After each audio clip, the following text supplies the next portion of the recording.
శ్రీరామ రామ రామేతి రమే రామే మనోరమే సహస్రనామ తత్తుల్యం రామనామ వరాననే శ్రీరామ రామ రామేతి రమే రామే మనోరమే సహస్రనామ ఓం నమో భగవతే వాసుదేవాయ నమ.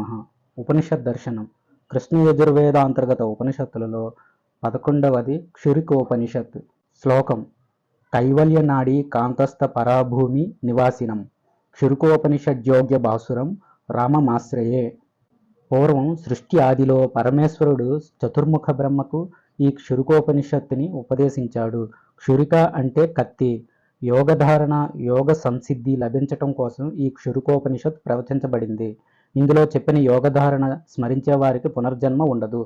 సాధన చేయాలనుకునేవారు జనసమూహం లేని ఒక ప్రశాంతమైన ప్రదేశంలో మంచి ఆసనం వేసి కూర్చుని సాధన చేయాలి.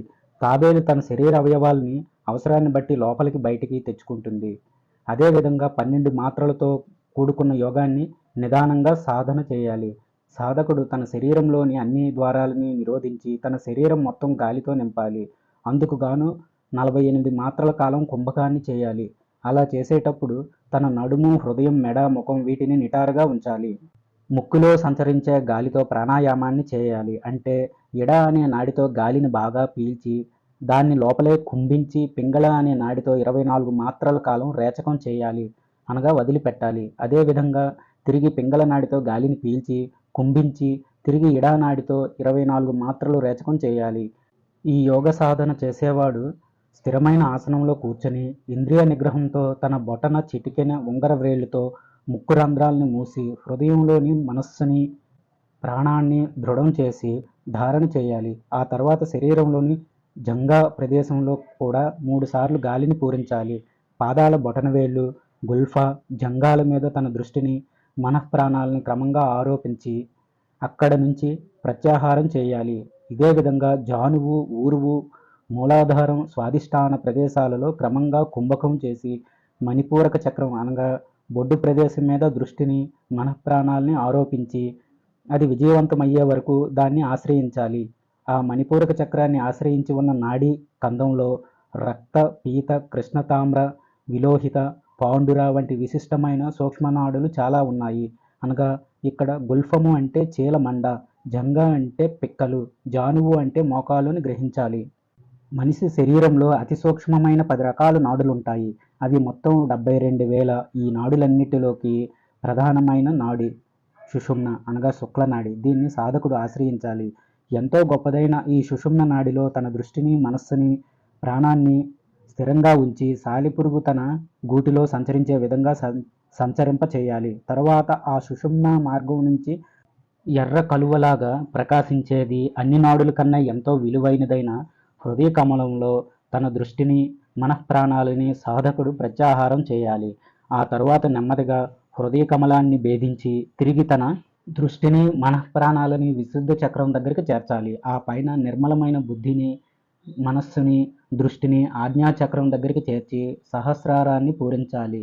ఈ విధంగా చేసిన తర్వాత విశ్వ, విరాట్, ఓత్ర అనే 3 పాదాల కన్నా పైన ఉండే పరమాత్మ రహస్య రూపాన్ని, నామాన్ని ఎప్పుడూ ధారణ చేయాలి. తీక్ష్ణమైన మనోధారణ నిరంతరం సాధకుడు యోగాన్ని ఆశ్రయించాలి. ఈ మనోధారణ అనేది ఎలాంటిదంటే తన అజ్ఞానం అనే పర్వతాన్ని పగలగొట్టే ఇంద్రుడి వజ్ర కవచం లాంటిది. ఈ వజ్ర కవచం బ్రహ్మ కన్నా అతిరిక్తంగా ఉండే రహస్యమైన అవయవాల్ని తెగనరుకుతుంది. కనుక సాధకుడు తన ధ్యానయోగ బలంతో తనకన్నా అతిరిక్తంగా ఉండే భ్రమని ఛేదించాలి.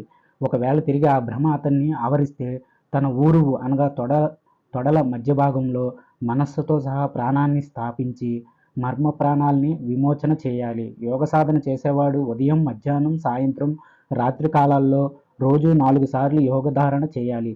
మనిషి కంఠం అనగా విశుద్ధి చక్రం లోపల 101 నాడులున్నాయి. ఆ 101 నాడుల్లోకి ఎంతో శ్రేష్టమైనది సుషుమ్నా నాడి. ఈ సుషుమ్నా నాడి అనేది బ్రహ్మాది సూత్రభూతమైనది. అందువల్ల ఇది పరబ్రహ్మలో లీనమై ఉంటుంది. ఇది రజస్తమో గుణ విరహితంగా ఉంటుంది. కనుక దీన్ని విరజ అని కూడా అంటారు. ఈ నాడి బ్రహ్మరూపిణి కూడా. ఈ సుషుమ్నా నాడికి ఇరువైపులా అంటే ఎడమవైపున ఎడ, కుడివైపున పింగళ అనే నాడులు ఉంటాయి.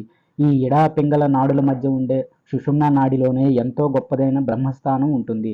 ఆ బ్రహ్మస్థానంలో ఉండే పరమాత్మని ఎవడు తనకన్నా అభిన్నంగా తెలుసుకుంటాడో అతడే మహాత్ముడు, వేదార్థవేత్త.